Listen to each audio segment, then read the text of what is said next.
The thunder didn't knock. It never does. 1 second my apartment was doing what it always does.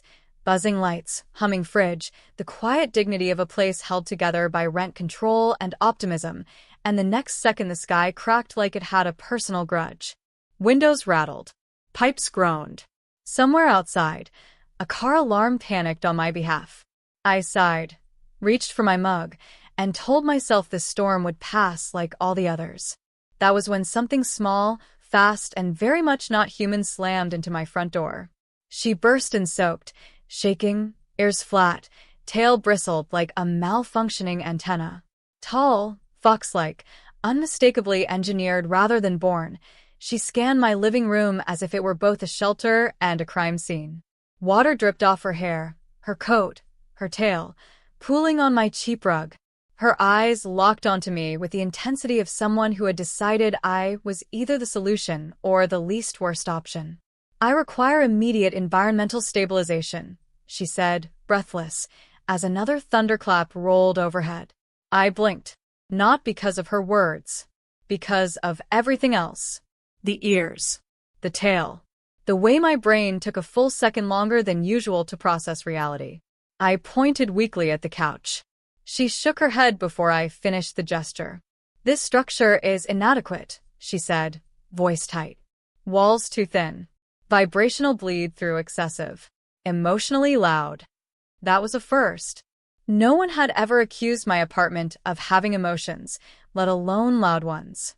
Another crack of thunder hit, closer this time, and she flinched hard enough that her tail lashed against my leg. Her breathing spiked, pupils dilated. She staggered, eyes unfocused, like someone who'd just lost gravity. "I am experiencing sensory cascade," she said. "Your species underestimates atmospheric hostility." I opened my mouth to ask about shoes, diplomatic clearance, literally anything, but she didn't wait. She moved with sudden certainty, crossed the room, and pressed herself against me like she'd practiced it. 1 second I was standing there in yesterday's t-shirt. The next I was falling backward onto my bed with a fox girl half sprawled across my chest, ear pressed to my sternum, tail curling instinctively around my side. We froze. Thunder roared again. She exhaled. "Oh," she said softly. "That's better." I stared at the ceiling, doing what humans do best in crisis. Absolutely nothing useful. Her weight wasn't heavy, but it was present. Warm. Deliberate. I could feel her breathing slow as her ear rested over my heart, as if my ribcage were broadcasting something she'd been desperately trying to tune into. "This position," she continued, adjusting slightly, "provides optimal pressure distribution. Your thoracic cavity emits consistent rhythmic output. Very grounding." "Grounding?" "Right." I swallowed. Rain hammered the roof. The building creaked. She didn't move away. In fact, she settled more fully, cheek pressed to my chest, tail relaxing inch by inch. "I apologize for the intrusion," she added, tone calmer now. "Emergency protocols override etiquette." "Of course they do," I said, because sarcasm is a survival reflex. "You know, most people knock." She tilted her head just enough for one eye to look up at me. Knocking would have wasted valuable stabilization time. Another thunderclap hit. She pressed closer without thinking, fingers curling slightly into my shirt. I became acutely aware of my heartbeat, suddenly very self-conscious about its tempo, volume, overall performance. "You're okay now?" I asked. "Yes." "Your internal rhythm is remarkably effective." I did not expect biological systems to outperform synthetic dampeners. That felt like a compliment. A deeply strange, deeply intimate compliment. Rain streaked down the window, lightning flashing bright enough to paint the room white for a split second. She didn't flinch this time. "What exactly are you?" I asked. "Diplomatic asset," she replied. "Genetically enhanced liaison unit. Fox-derived phenotype optimized for cross-cultural empathy. Unfortunately, also optimized for sensory intake." "Which makes storms bad. Catastrophic," she said frankly. "Your planet is loud." I snorted despite myself.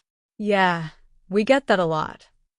She shifted again, adjusting her position with clinical precision, as if fine-tuning equipment. Please remain still. Minor movement disrupts synchronization. Synchronization. Great. My chest had apparently been promoted to interstellar hardware. I lay there, hands awkwardly hovering, unsure where they were allowed to exist. She seemed unconcerned, already half-lulled by the steady drum beneath her ear. Thunder rolled again. Nothing. No flinch. No panic. 15 minutes passed. Maybe more. Time does strange things when you're functioning as an emotional sandbag. The storm raged on outside. Inside, the only sound was rain and her breathing, slow and even, perfectly matched to mine like it had always known how. I will remain here until atmospheric hostility subsides, she murmured, eyes closed now. Right, I said. Makes sense. She smiled faintly. You are very calm about this. Trust me, I said. I'm screaming on the inside. That is acceptable, she replied. Your surface behavior remains stable. Another thunderclap. She tightened her grip for half a second, then relaxed again, comforted. I stared at the ceiling and realized, dimly, that this was not how I'd planned to spend my evening, but also that my heart was doing something important. Something useful. Something the rest of the galaxy apparently hadn't figured out how to build yet. Outside, the storm showed no signs of stopping. Inside, she slept. And for reasons I couldn't yet explain, I stayed exactly where I was. I woke up sore, dehydrated, and painfully aware that I was not alone. The storm had moved on sometime during the night, but the fox girl had not.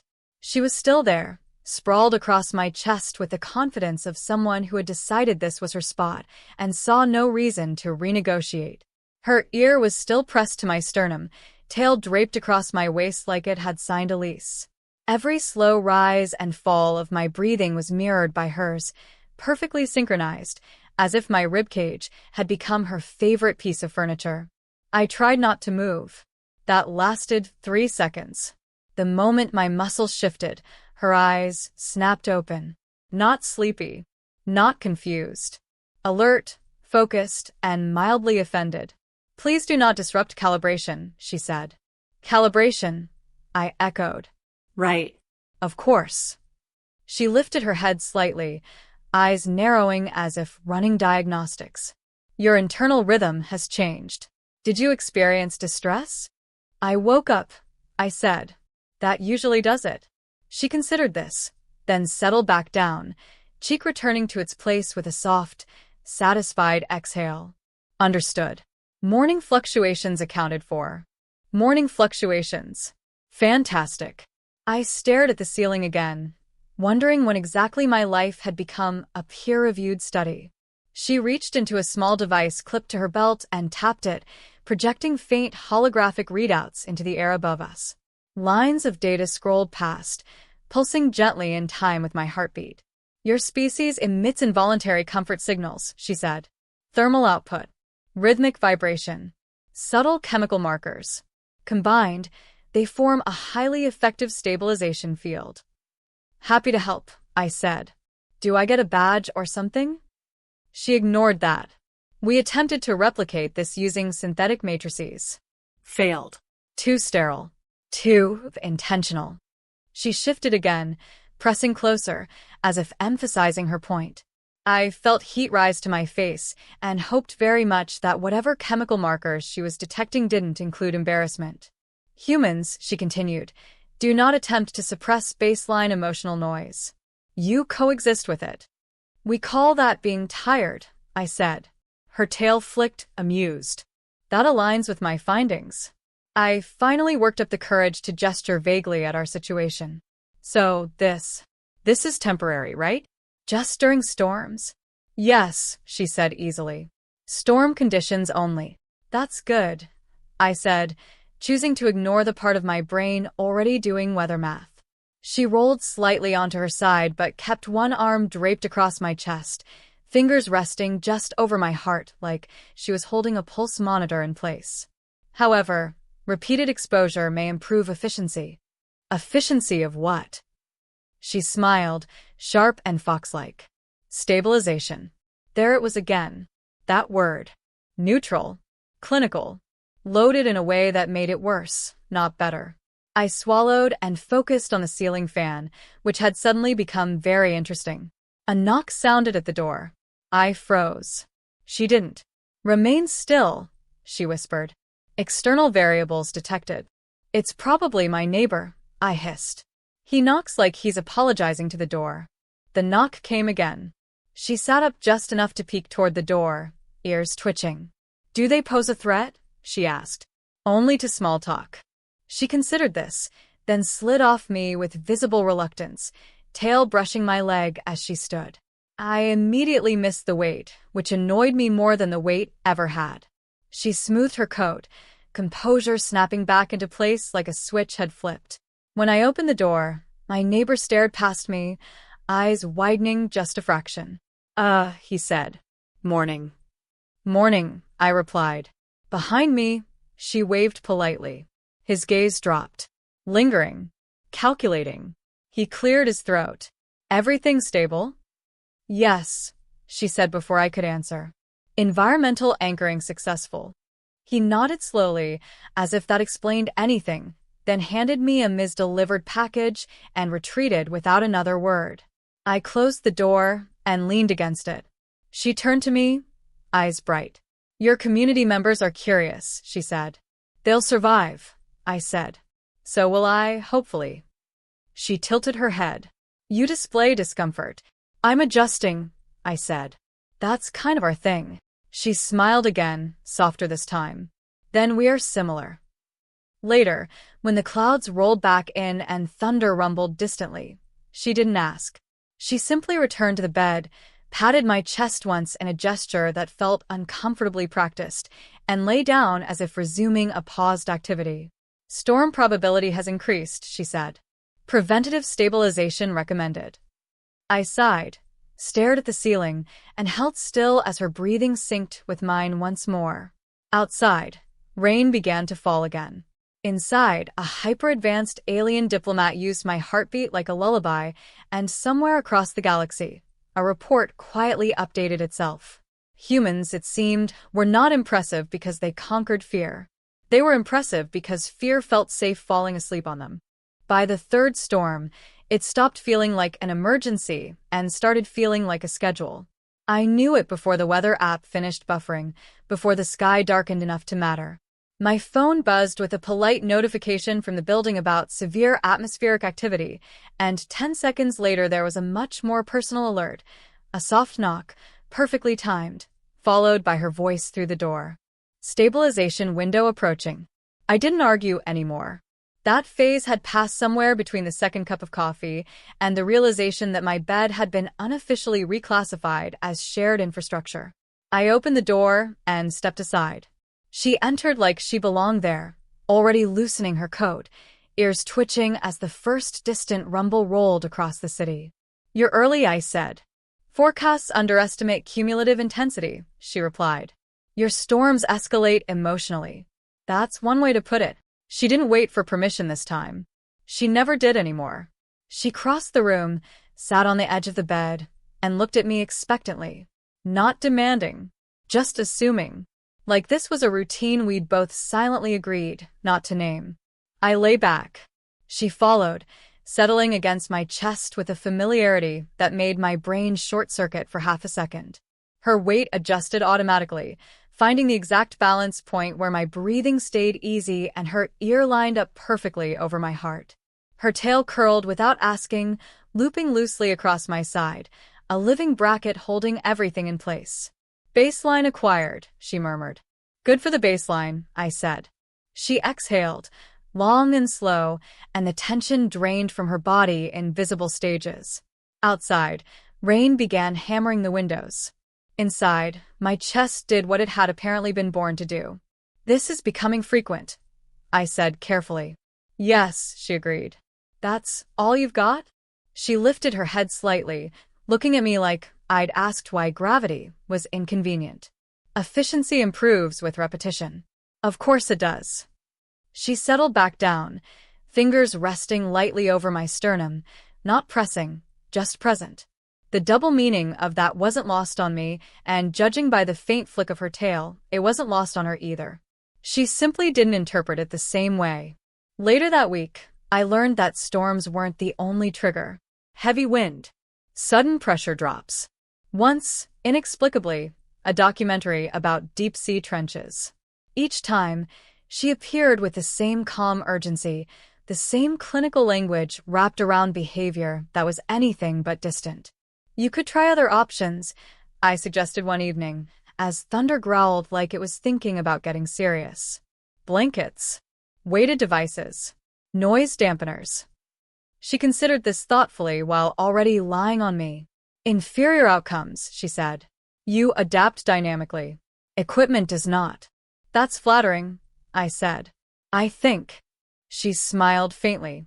Your species excels at passive problem solving. I laughed despite myself. We call that procrastination. Her tail flicked again. Remarkable. Things got complicated when the observers showed up. I didn't see them at first. She did. Her ears twitched, eyes sharpening as if she'd picked up a frequency I couldn't hear. External analysis units inbound, she said quietly. Should I be concerned? Only if you intend to lie, she replied, then added. I do not. The next day, I noticed the subtle changes. The way she adjusted her position more deliberately. The way she described our contact using even more precise terminology, as if every word was being logged somewhere far above my pay grade. Pressure calibration remains optimal, she said aloud once, tail tightening briefly as thunder cracked. Synchronization stability increased by 12%. Somewhere outside my apartment, something unseen hummed softly. I tried to sit up. She pressed me back down with surprising firmness. Please do not interrupt, she said, tone calm but absolute. This is important. Important how? She hesitated, just for a second. To my report. That landed differently. Your report, I repeated. Yes. On human adaptive comfort capacity. The phrase echoed in my head. Adaptive comfort capacity. I looked down at her, really looked, and saw something I hadn't before. Not fear.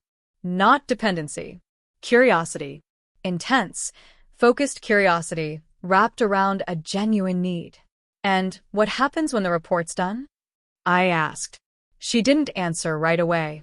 Another thunderclap rolled through the building, rattling the windows hard enough that I felt it in my bones. She pressed closer, breath hitching for just a moment before steadying again against my chest. Then the classification changes, she said softly. To what? She smiled, small and fox-like and not entirely innocent. To essential. The observers didn't interfere. They watched. They measured.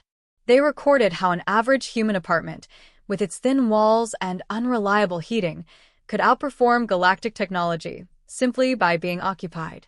They watched how a human heartbeat didn't speed up when something frightened leaned into it, but slowed instead, pulling the fear down with it. They watched me stay still, even when my arms ached, even when my thoughts tangled, because some instinct deeper than logic had decided this was worth holding. When the storm finally passed that night, she didn't move right away. Neither did I. Outside, the city breathed again. Inside, she traced an idle pattern over my chest, not measuring now, just there. This position, she said quietly, has secondary benefits. Oh, I said. Yes. It is reassuring. The word hung between us, heavier than any data point. She closed her eyes again, tail loosening, body trusting in a way no report could fully capture. Above us, unseen systems updated their files. Humans were no longer merely loud. They were safe. The last storm arrived without drama, which somehow made it worse. No thunder to announce itself, no warning buzz from my phone, just a slow, heavy darkening of the sky that pressed down on the city, like a held breath. I felt it before I heard it, a subtle shift in the air that made the apartment feel smaller. She noticed it at the exact same moment. Her ears twitched. Her posture changed. She looked at me, already halfway between diplomat and something much more personal. Atmospheric instability detected, she said. High persistence. Multi-hour event. Want me to pretend I didn't hear that? I asked. She smiled. That would be inefficient. She didn't knock this time. She was already there, already moving closer as the first distant rumble rolled through the clouds. When she settled against my chest, it felt less like a procedure and more like a habit we'd both quietly accepted. Her weight found its place with practiced ease, ear over my heart, tail curling in a familiar loop. I didn't freeze anymore. I adjusted automatically, arms shifting just enough to accommodate her without thinking about it. "Baseline stable," she murmured. "Glad to hear it," I said. The rain started softly, then intensified, a steady drumming that would have rattled her weeks ago. Now she barely reacted. My heartbeat stayed slow. Hers followed. Two rhythms locking together like they'd always known how. "I submitted my report," she said after a while. I felt that before I processed it. "Already?" "Yes." I waited, letting the sound of rain fill the space where my nerves wanted to be loud. And the classification has been approved." Her fingers pressed lightly into my shirt, not measuring this time, just anchoring. "Humans are now designated as Class 5 stabilization entities." "That sounds important." "It is," she said. "It means my presence here is no longer a deviation. It is encouraged." I laughed quietly. "So, I'm officially useful." "You always were," she replied, without hesitation. Another low rumble rolled through the sky. She pressed closer, reflexive but unashamed. Somewhere along the way, the double meanings had stopped being accidents and started being shared language. "I adjusted my assignment parameters," she continued. "Storm-prone regions only. Preferably urban. Preferably this one." "Because of the apartment?" I asked. She tilted her head, considering. "The structure remains primitive." "Hey. But the occupant," she went on, eyes warm now, "is optimal." The rain intensified, sheets of it blurring the windows into abstract streaks of light. The building creaked. Pipes complained. The city did what cities do when reminded it isn't in control. She didn't flinch. She simply breathed, slow and even, matching me without effort. "You know," I said, "most species probably handle fear by fighting it." "Yes," she agreed. "Or eliminating the stimulus. We just make room for it." She nodded. "That is why you are effective." Time stretched. Not the anxious kind. The comfortable kind. The kind that happens when nothing needs to be fixed right away. Her tail loosened further, no longer gripping, just resting. Her breathing deepened, sliding gradually into sleep. I stayed awake a little longer, listening to the storm and the quiet miracle of something afraid trusting me not to let it fall. When she stirred again, it wasn't because of thunder. It was because of the silence after. "The storm has passed," she said softly. "It has," I replied. She didn't move. "I could relocate," she added, almost thoughtfully. "Protocol no longer requires immediate proximity once conditions stabilize." I waited. She waited. The rain faded to a whisper. "But," she continued, "there are secondary efficiencies." I smiled into the dim light. "Such as?" "Extended contact maintains residual calm," she said. "Prevents rebound stress." "Sounds serious." "It is," she said, then hesitated, just for a fraction of a second. "Also, it is pleasant." That was new. Not the word itself, but the way she said it. Not clinical. Not measured. Just honest. "Then stay," I said. She did. She settled more comfortably, head rising and falling with my breathing, tail warm against my side. Outside, the city shook itself dry and moved on. Somewhere far above us, distant systems logged outcomes and probabilities and threat assessments. None of them measured this. The fact that a species defined by chaos had become the safest place in the galaxy to rest. The rain would come again. We both knew that. And when it did, she wouldn't run in panic anymore. She would come in calm, familiar, already knowing where she belonged. Right here. Optimal position maintained.